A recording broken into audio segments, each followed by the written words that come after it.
दुनिया का सबसे बड़ा संकट ये है कि दुनिया का औसत आईक्यू बहुत कम है। ठीक। आईक्यू का मतलब बुद्धिमत्ता का स्तर। और बुद्धिमत्ता का स्तर ना, भगवान ने बुद्धि बहुत ज्यादा नहीं दी है दुनिया में। दी भी है तो प्रयोग में सारी नहीं आती है। अब सोचिए 21वीं शताब्दी में आप देखते हैं कि मॉब वायलेंस हो जाती है। भीड़ इकट्ठी हुई, एक आदमी को पकड़ा, जला दिया, उसको काट दिया। इसका मतलब है कि कम से कम ये मानना पड़ेगा आपको, और ये केवल भारत की बात थोड़ी ना, कई देशों में ऐसा हो रहा है।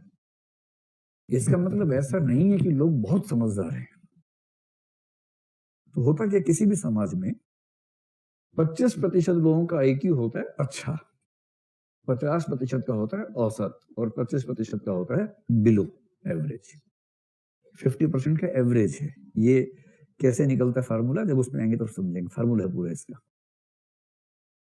अब अगर आपने कहा कि नैतिकता नियमों पर नहीं चलेगी, अपने अपने हिसाब से परिणाम देके फैसला कर लेना, तो आपको अच्छे से पता है कि ये लोग इसका कितना फायदा उठाएंगे।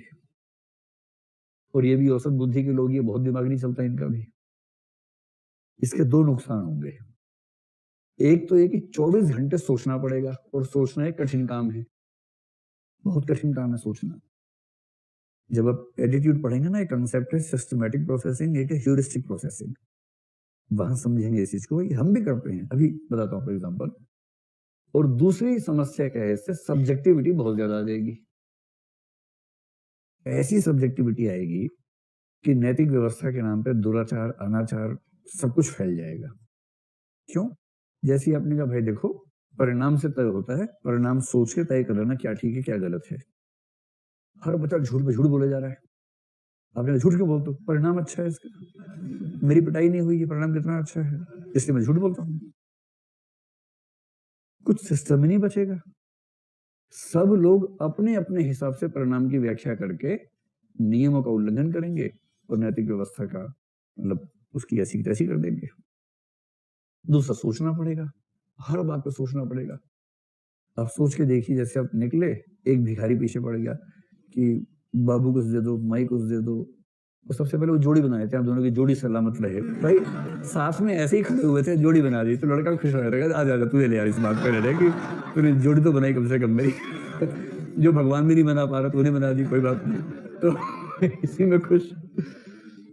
तो अब ऐसे में 3 स्थितियां हो सकती हैं। एक, आप में से कुछ के दिमाग में फंडा क्लियर होगा, भिखारी को पैसे देने ही नहीं है चाहे कुछ हो जाए।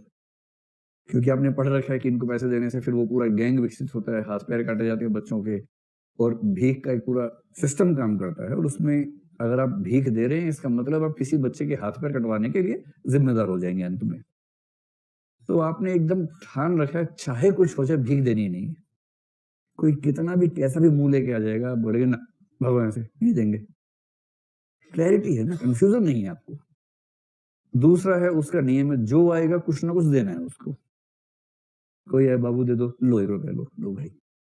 वो 10-20 सिक्के लेके निकलता है घर से, जब भी निकलता है। कोई आया, लो 1 तुम भी ले लो। ये तो पार्ले जी का पैकेट लेके निकलता है कि 1 बिस्किट तू ले ले भाई, 1 तू खा ले, किसी तरह से।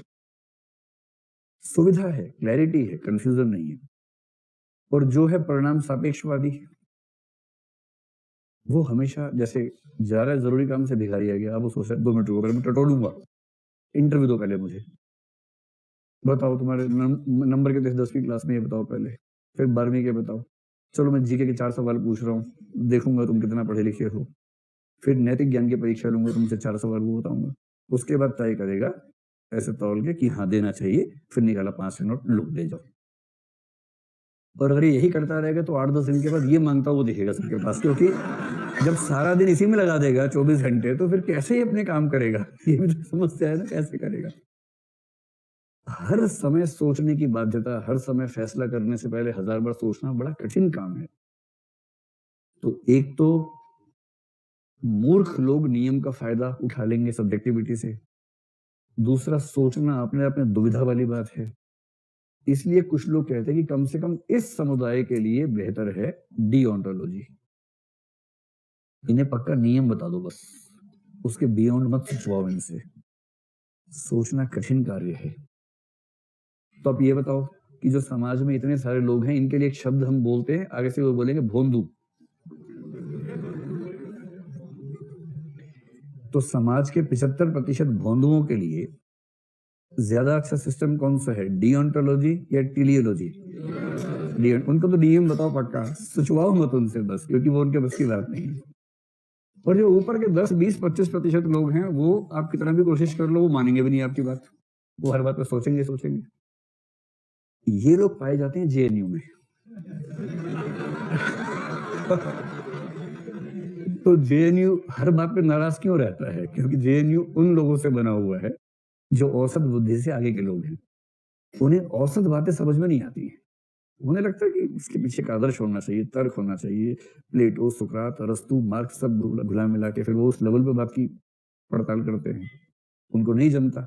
वो बुरे लोग नहीं है, वो बहुत शानदार लोग हैं। और बहुत शानदार व्यक्ति पटरी पे आमतौर पे आ नहीं पाता है।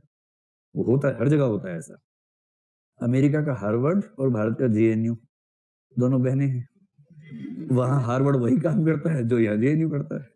ट्रंप हार्वर्ड से उतना ही परेशान है जितना मोदी जेएनयू से परेशान है। दोनों को परेशानी अपने अपने एक विश्वविद्यालय से बराबर मात्रा में, क्योंकि कायदे के विश्वविद्यालय में जब मुक्त विचार होंगे तो मुक्त विचार व्यवस्था को चूकते हैं, हर जगह चूकते हैं। ये संकट ध्यान रखिएगा कि बहुत समझदार व्यक्ति टेलियोलॉजी के पक्ष में खड़ा होगा और एक सामान्य या ये भोंदू व्यक्ति जो होगा उसके लिए बेहतर है कि वो डिओन्टोलॉजी के पक्ष में रहे।